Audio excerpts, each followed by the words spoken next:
একটা গ্রামে একজন বিখ্যাত গুরু ছিলেন, তাকে সবাই খুব সম্মান করত, কিন্তু তিনি আদতে ছিলেন ভণ্ড গুরু। তো সে সময়ে গুরুদের কাছে শিষ্যরা যেভাবে আসে, তো এক বালক আসলো, এসে তাকে বলল যে গুরু, আমি আপনার মতো একজন বড় গুরু হতে চাই, আপনি আমাকে দীক্ষা দিন। তো গুরু তাকে বললো, যা বেটা, তুই ওই গাছের নিচে বসে ধ্যান কর, বাকি রাস্তাগুলো আমি তোকে বলে দেব। তো সে ভণ্ড গুরু হলো, সে কিন্তু রাস্তাঘাট গুলো জানতো। তো সেই বালক ধ্যান করতে করতে অনেকদিন পর একটা পর্যায়ে পৌঁছে গেল। তার আধ্যাত্মিক লেভেল ক্ষমতা এমন পর্যায়ে গেল যে সে চোখ বন্ধ করলে একটা মানুষের বর্তমান অতীত ভবিষ্যৎ সব দেখতে পায়। তো সে একবার চিন্তা করলো যে আমার গুরুর কি অবস্থা, আমি একটু দেখি, তাহলে সেখান থেকে হয়তো কিছু শিখতে পারবো।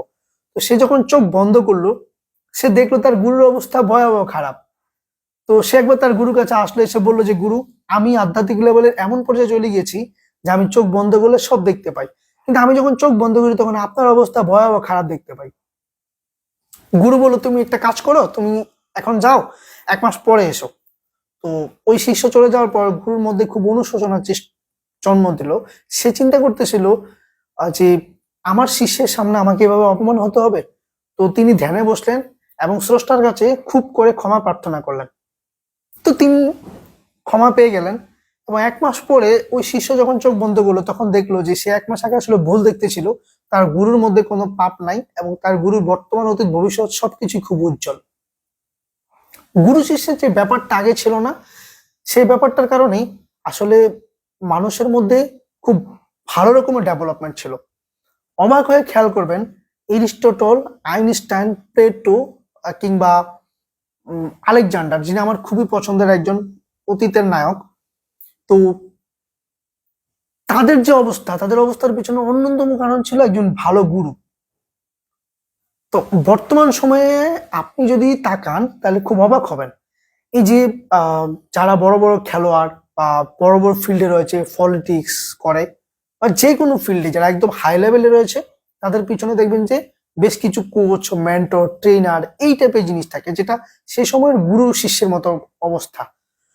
আপনি যদি মেসির দিকে তাকান কিংবা রোনালদোর দিকে তাকান, বিরাট কোহলির দিকে তাকান, তাহলে দেখবেন যে তাদের প্রতিটা সেক্টর আলাদা কোচ রয়েছে বা মেন্টর রয়েছে। তারা তাদেরকে দেখায়, শেখায়, পথ প্রদর্শন করে দেয়, ভুল হলে শেখায়, কিংবা কোনটা কিভাবে করবে এই জিনিসগুলো তাদেরকে শেখায়। এই জন্যই তারা ডেভেলপমেন্টের চূড়ান্ত পর্যায়ে চলে গিয়েছে।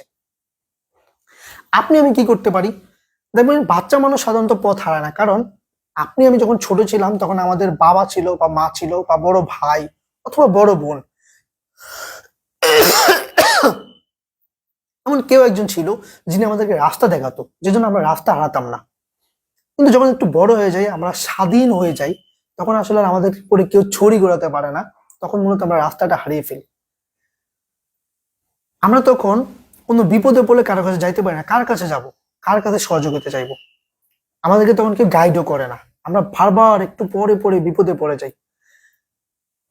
যদি আপনার একজন বড় ভাই, মেন্টর, কোচ বা গাইডলাইন এরকম কেউ থেকে থাকে, সে যদি এখনো আপনার পথ প্রদর্শন করে এবং মাঝে মাঝে আপনার খুব বিরক্ত লাগে, তাহলে প্লিজ নিজের মনের বিরক্তিটা নিজের মধ্যে ঝেড়ে ফেলুন।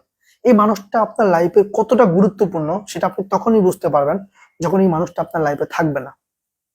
ছোটবেলায় যে মানুষটার কারণে আপনি একটা গাইডলাইনের মধ্যে ছিলেন, সেই মানুষটা এখন নাই, এবং আপনি যখন গাইডচ্যুত হয়ে বারবার বিপদে পড়েন এবং মনে হয় যে না, আপনি লাইনে নাই, তখন দেখবেন যে আপনার কেমন খারাপ লাগে। যাদের এই মানুষটা নাই, যাদের একজন গাইডলাইন নেই, তারা বোঝে যে বিপদের সময় আসলে মানুষের কত খারাপ অবস্থা হতে পারে। তো এখন যখন আমরা বড় হয়ে গেছি, তখন আমাদের বাবা মা তো আর আমাদের সাথে নাই, আমরা বিভিন্ন সেক্টরে কাজে চলে যাই, পড়াশোনার জন্য দূরে চলে যাই। তখন আমরা আসলে কি করতে পারি? ওই যে গুরুর মতো, যদি একজন ভুল মানুষও আপনার আশেপাশে থাকে, যে আপনার একটু ভালো চায়, সেই মানুষটার সাথে খুব ভালো সম্পর্ক করে আপনি আপনার লাইফে একটা গাইডলাইন পেতে পারেন। এই মানুষটা আপনাকে খুব ভালো ভালো গাইড দেবে। দেখবেন যে আপনার লাইফে খুব বড় কিছু ভুল আপনি নিজে করে ফেলতেন, কিন্তু একটা গাইড থাকার কারণে সেটা আপনি করছেন না। আপনার জীবনে আপনি আরো সুন্দর ডেভেলপমেন্ট এবং আরো একটু উন্নতির জন্য এই টাইপের মানুষ, অ্যাটলিস্ট একজন মানুষ থাকা খুবই গুরুত্বপূর্ণ। এই জিনিসটা আমি আমার জীবনের একটা সময় খুব কষ্ট পেতাম। আমার ভাইয়া যখন আমাকে গাইড করতো, আমার মনে হতো যে এই মানুষটা আমাকে এত বকাঝকা কেন করে, মানে কেন এই যে প্রত্যেকটা কাজে এটাই ভাবে না, এটাই ভাবে, ওটাই ভাবে না, এটা ভাবে। এই মানুষটাকে যখন আমি আমার গাইড থেকে হারিয়ে ফেলেছি, তখন আমি আসলে বুঝতে পেরেছি যে একজন মানুষের গাইড আমাদের জীবনে কত বেশি গুরুত্বপূর্ণ। আলহামদুলিল্লাহ আমি আমার জীবনের আরেকটা পর্যায়ে এসে আরেকটা গাইড পেয়েছি, এবং এই গাইডটাকে আমি আমার জীবনের সর্বোচ্চ গুরুত্ব দিচ্ছি। খুব কষ্ট মাঝে মাঝে হলো, আমি চেষ্টা করি এই গাইডের যতগুলো আদেশ উপদেশ রয়েছে এই জিনিসগুলা মানতে। কারণ একজন গাইড পারে আপনার জীবনকে একটা সঠিক পথে নিয়ে দিতে। তা না হলে অনেক দূরে কোথাও ট্যুরে গেছেন কিন্তু সেখানে গাইড নাই, বনে হারিয়ে যাওয়াটা যেরকম স্বাভাবিক, আপনার লাইফে যদি এরকম কোনো গাইড না থাকে, আপনার লাইফটির বন জঙ্গলে আপনি হারিয়ে যাবেন, খুঁজে পাবেন না কেউ। আপনার জীবনে যে গাইড দিয়েছে বা এখন দিচ্ছে, সেই মানুষটাকে ধন্যবাদ দিন, সেই মানুষটার প্রতি কৃতজ্ঞ প্রকাশ করুন। এই মানুষটা আপনার কি উপকার করেছে সেটা একমাত্র আপনিই জানেন। একটু চোখটা বন্ধ করে ভাবুন।